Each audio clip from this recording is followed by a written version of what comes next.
तो बच्चों, चलिए हम आज के पाठ को आरंभ करते हैं। और आज का पाठ हमारा आधारित होगा पंचमी बहुव्रीहि समास पर।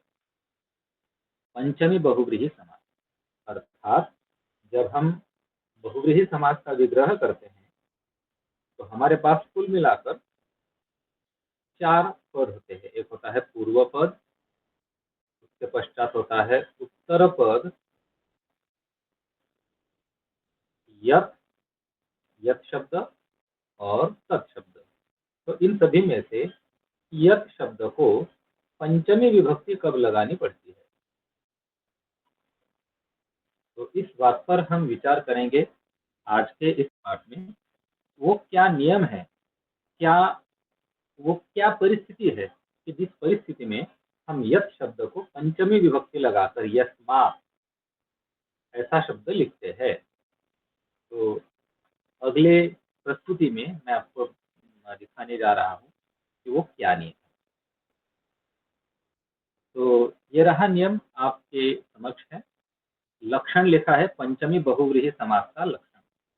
तो क्या लक्षण है, तो पहला बिंदु मैं पढ़ने जा रहा हूँ। यह है हमारा पहला बिंदु। यदि उत्तर पद और अन्य पद में अलगाव हो, देखिए क्या हो रहा है यहाँ पर, अलगाव। इसको संस्कृत की जो शास्त्रीय भाषा है उसमें अपादान कहते हैं।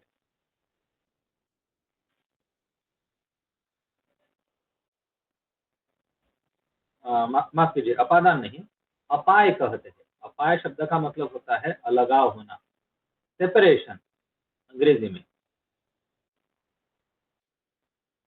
और ये सेपरेशन, ये अपाय किस में हो रहा है, तो उत्तर पद और अन्य पद में अलगाव। और इस अलगाव, माफ कीजिए यहाँ पर मैंने लगाव लिखा है, अलगाव शब्द होना चाहिए। और अलगाव की स्थिति में यदि हमारा अन्य पद स्थिर हो, स्थिर का मतलब अपनी जगह पर कायम हो, तो फिर हमारा समास पंचमी बहुव्रीहि समास होता है। अब इसका मतलब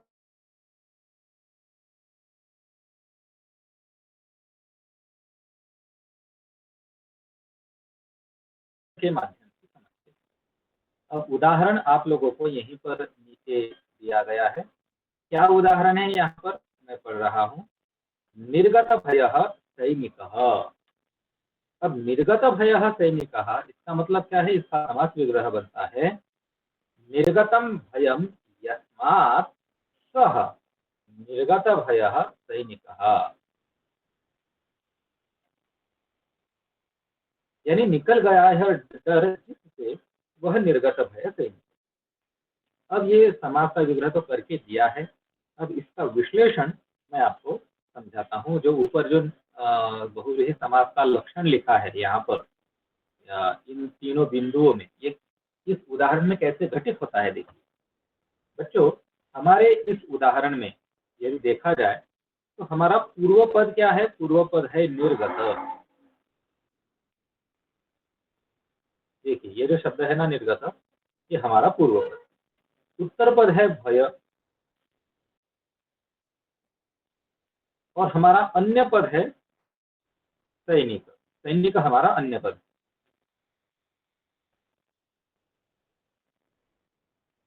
अब हमारे पास तीनों भी चीजें हैं।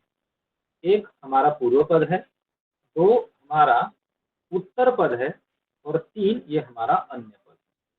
अब पहला जो हमारा नियम है यहाँ का, ये क्या कह रहा है, यदि उत्तर पद और अन्य पद इन दोनों में अलगाव हो, अपाय हो, सेपरेशन हो, तो अब मुझे बताओ, भय यानी डर और सैनिक, इन दोनों में अलगाव हो रहा है। जो सैनिक है, सैनिक के मन से भय, भय यानी डर, फियर, ये निकल कर जा रहा है, दूर जा रहा है। तो सैनिक और भय, इन दोनों के बीच में अलगाव हो रहा है। ठीक, ये दोनों एक दूसरे से दूर जा रहे हैं, निकल गया है भय। और दूसरा बिंदु, ये है हमारा दूसरा बिंदु यहाँ।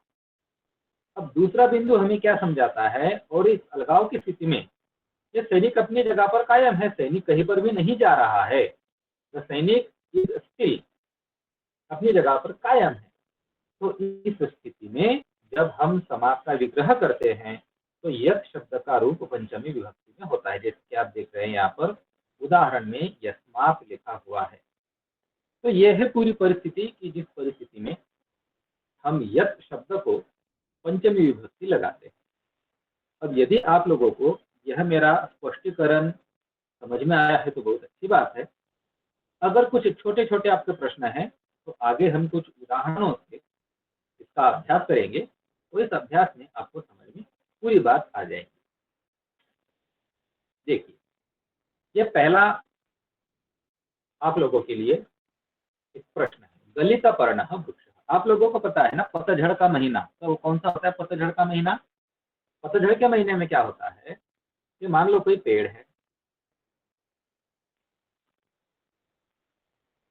और पेड़ से जितने भी पत्ते हैं, पेड़ की हमें सिर्फ शाखाएं देखने को मिलती है।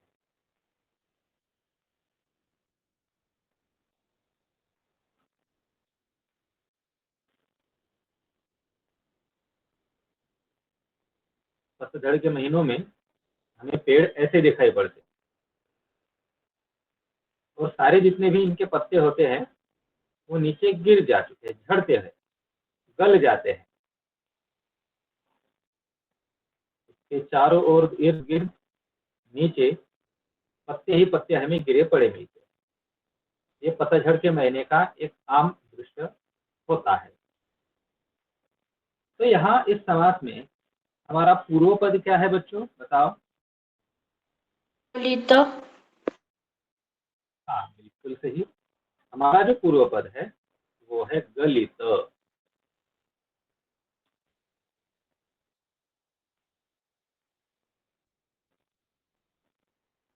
उत्तर पद क्या है? पर्ण। पर्ण, बिल्कुल सही। तो उसके बाद हम लगाते हैं यत् शब्द और उसके पश्चात सत शब्द का रूप होता है। अब हम क्या करने जा रहे हैं, हम इनके लिंग वचन और विभक्ति का निर्णय करने जा रहे हैं। तो सबसे पहले हम देखेंगे लिंग, तो बच्चों उसके बाद हम देखेंगे वचन और उसके पश्चात विभक्ति। तो सबसे पहले हम देखते हैं उत्तर पद का लिंग पर्ण। पर्ण शब्द का अपने आप में ओरिजिनली क्या लिंग है? पुल्लिंग। नहीं बच्चों, पर्ण ऐसा शब्द हमने कभी भी नहीं देखा। पर्ण शब्द नपुंसक होता है।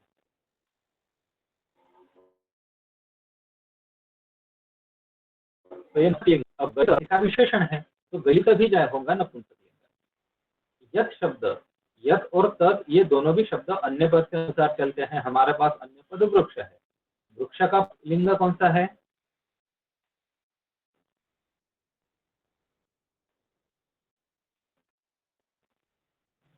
बताओ। प्रथा, स्वर्णिम, यशिका। नपुंसकलिंग।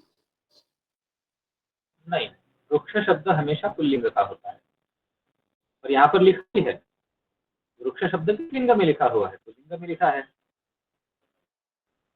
तो मैं यहाँ पर लिखूंगा पुल्लिंग और तत् शब्द भी पुल्लिंग में ही जाएगा। उसके बाद वचन देखो बच्चों, यहाँ इस चित्र में कितने पत्ते आप लोगों को दिख रहे हैं?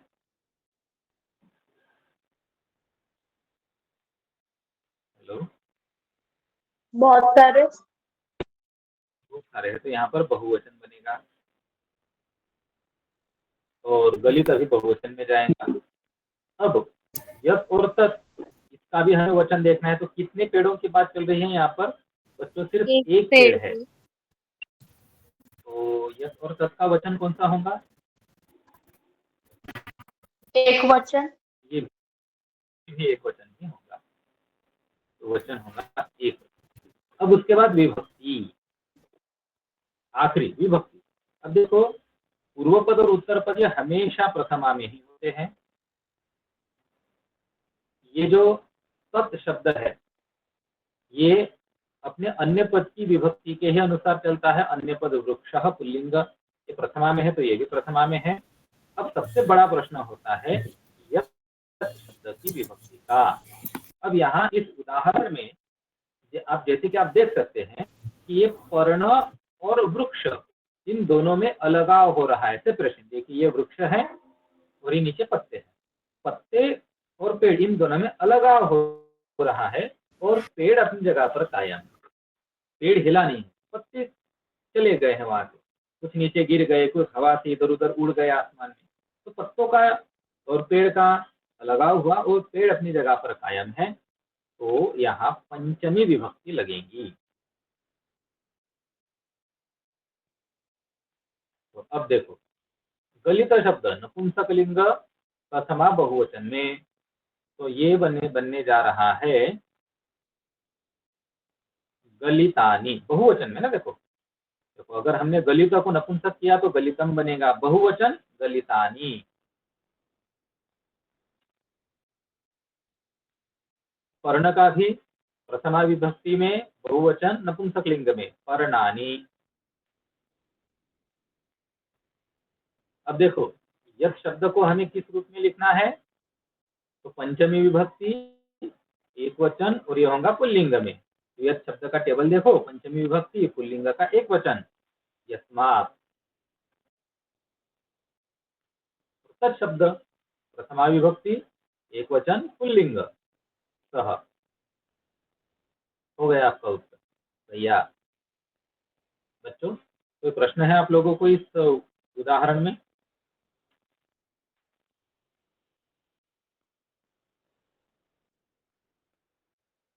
कोई प्रश्न तो आप लोग मुझे पूछ सकते हैं, अन्यथा हम अगले वाले प्रश्न की तरफ चलेंगे।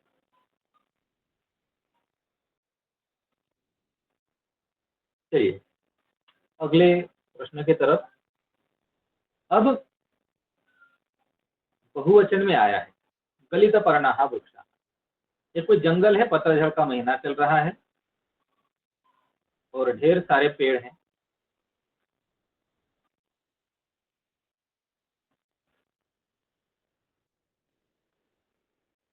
और इन सभी पेड़ों के पत्ते गल चुके हैं, जंगल में हर जगह पर नीचे पत्ते हैं। हाँ, तो अब इस प्रश्न का हल मुझे करके देंगे प्रथा। प्रथा चलो मुझे बताओ, पूर्व पद और उत्तर पद पहले तो सेम ही है। पूर्व पद है पूर्व गलित, पद गलित,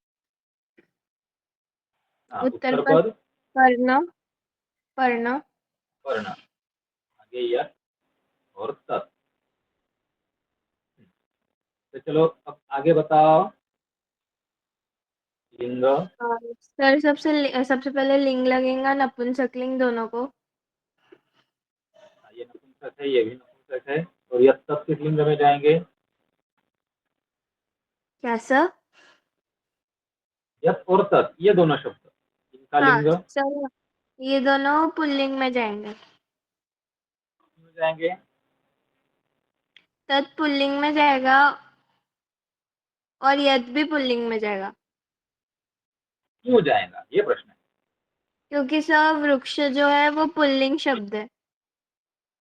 बिल्कुल सही। यत् और तत् इसका ये अन्य पद वृक्ष के को अनुसार समझ- चलते हैं। अन्य पद यानी शाह पुल्लिंग है। चलो अब वचन डिफाइन करो।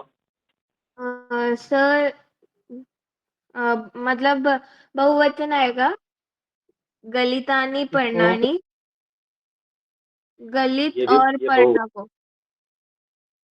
हाँ, ये भी बहुवचन है, ये भी बहुवचन है।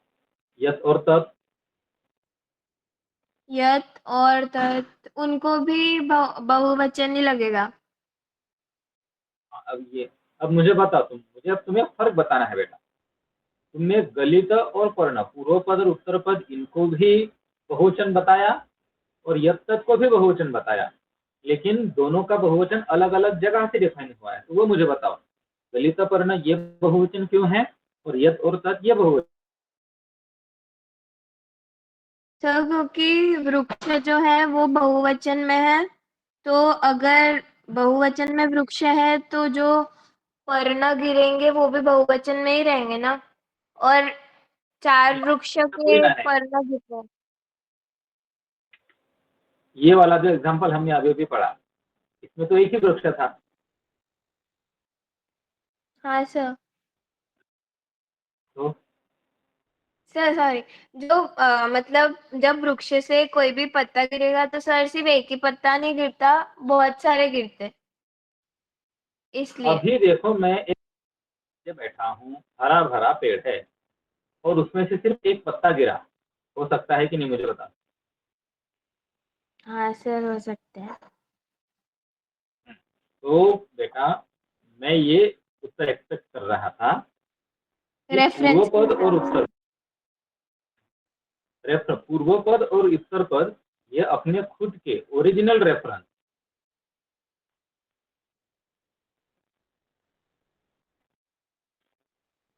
ये ओरिजिनल रेफरेंस पर काम करता है, और यस और तत् इनका लिंग और वचन ये अन्य पद के अनुसार चलता है।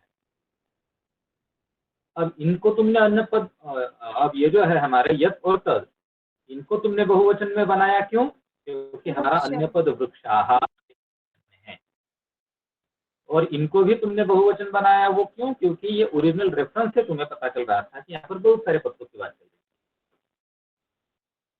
Okay sir. है। समझ में आया प्रश्न हाँ सर। की डिफरेंस है? ये समझ में आया तभी हमें ये पूरी बात समझ में आ जाती है। चलो अब आगे बताओ विभक्ति गलितानी फर्नानी। की विभक्ति, ये हमेशा प्रथमा होती है, यत और तत्। अब इसमें से तत् की विभक्ति वही रहेंगे जो अन्य पद के है, वो है प्रथमा। अब सबसे बड़ी बात यहाँ पर हमें ये देखनी है कि यत शब्द की विभक्ति तुम कौन सी बताती है। सब पंचमी में बहुवचन लगेगी। नहीं नहीं, बहुवचन ये हमने ऊपर ही डिफाइन कर लिया है, उसको फिर से बोलने की जरूरत नहीं है। यहाँ पर विभक्ति कौन सी होंगी वो बताओ। येभ्यः। नहीं, विभक्ति का नाम बताओ।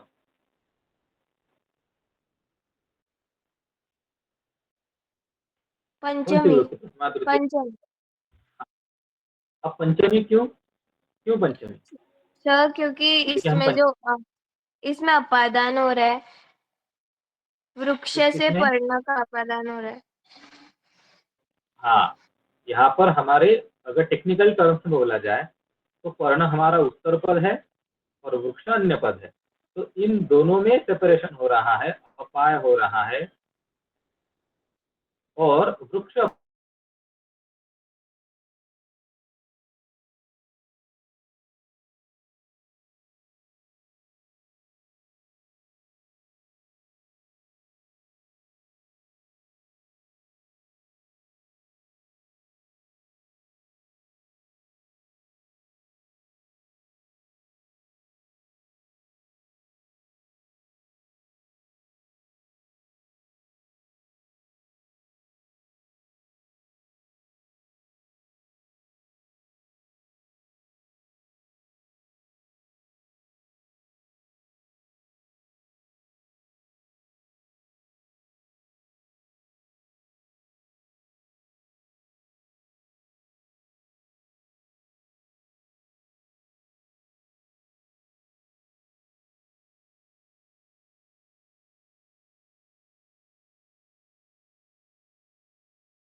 ठीक है, कोई बात नहीं।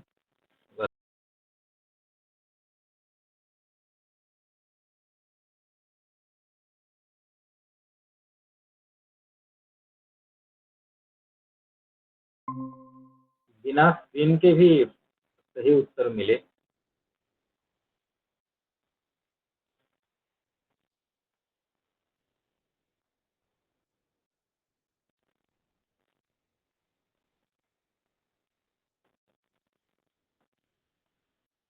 मेरे विचार से अब आप लोगों को मेरी स्क्रीन दिखनी चाहिए। हाँ सर।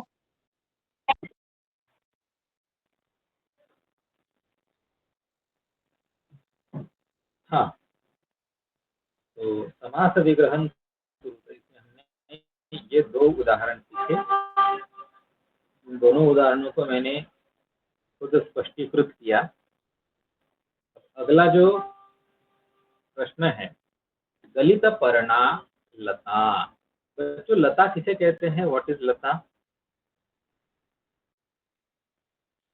यशिका, तुम बताओ।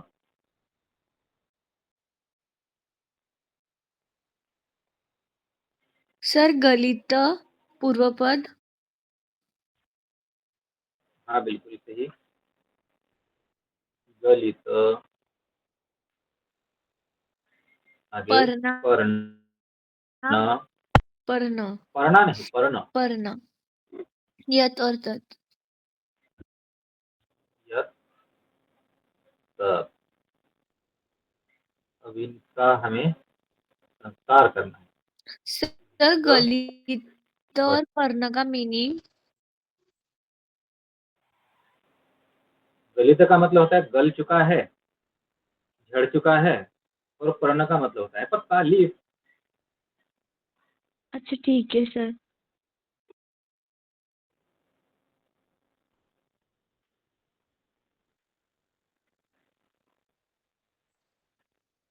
पहले लिंग बताओ। सर वो दोनों का होगा ना।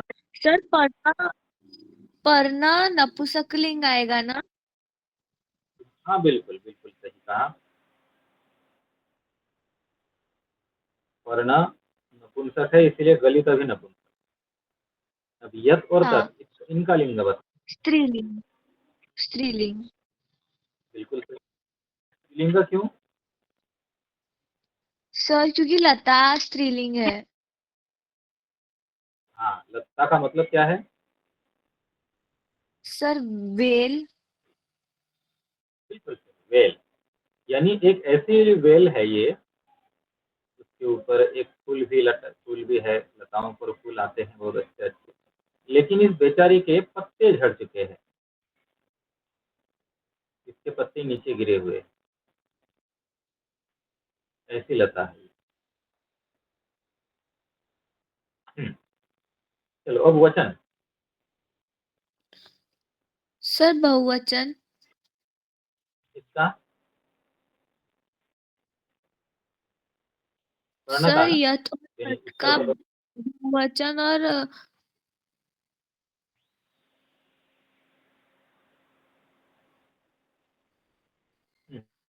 बताओ बताओ, घबराओ मत। अगर सर तुमने गलत भी बताया तो मैं। हाँ, यथ और तत् का भी बहुवचन आएगा। अच्छा, यत तुम्हारे हिसाब से यत और तत् का बहुवचन आएगा। मुझे एक बात बताओ, यत और तत् इनका बहुवचन जो है ये किसके अनुसार चलता है? सर नहीं नहीं सर एक वचन है क्योंकि लता एक वचन में है। हाँ, बिल्कुल। अच्छी बात है, समझ में आ गया। ये होगा बहुवचन, नहीं एक वचन।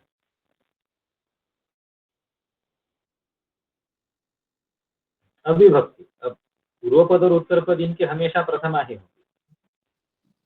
यत शब्द की विभक्ति भी अन्य पद के अनुसार, यहाँ पर अन्य पद लता ये प्रथमा में है तो ये भी वचन। जाएगा। अब यत शब्द की प्रथमा। विभक्ति तुम मुझे बताओ। यत शब्द की भी प्रथमा। नहीं सर पंचमी। हाँ, क्यों पंचमी? सर क्योंकि सर आपकी स्क्रीन चले गई। हाँ, क्योंकि पर्ण और लता इनमें अलगाव हो रहा है, इसलिए पंचमी। हाँ, तो अब मुझे हाँ अंतिम उत्तर बताओ। पहले गलिता शब्द, ये नपुंसक है, बहुवचन, नपुंसक लिंग बहुवचन में प्रथमा विभक्ति। क्या रूप होगा इसका? गलितानि, गलितम गलित, गलितम गलिते गलितानि, तो गलितानि। पर्णानि, पर्ण बहुवचन प्रथमा, हाँ ये भी पर्णानि। अब यह शब्द यस्याः, स्त्रीलिंग, हाँ, और पंचमी विभक्ति यस्याः, ये बहुत सही बताया तुमने। और आगे सब शब्द स्त्रीलिंग,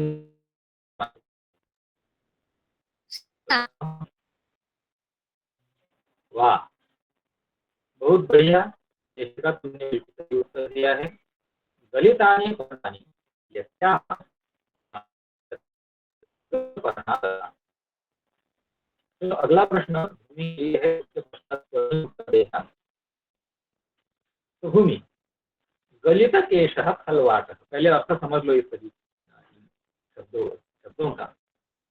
यहाँ अर्थ यह है कि बच्चों ये एक मनुष्य है।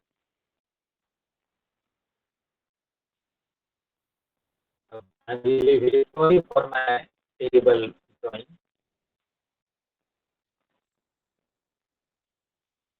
और इसका यह है सर, यह है इसका कान। और जैसे कि आप देख सकते हैं कि उसके सिर पर बाल नहीं है, बस थोड़े से बाल बचे हुए।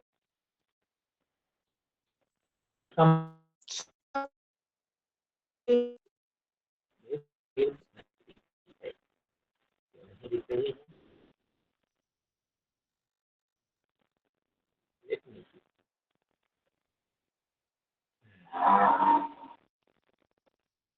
यहाँ पर मेरी स्क्रीन शेयर तो हो रही है, लेकिन जैसे कि मैं देख रहा हूँ, इसे मैं रिफ्रेश करता हूँ।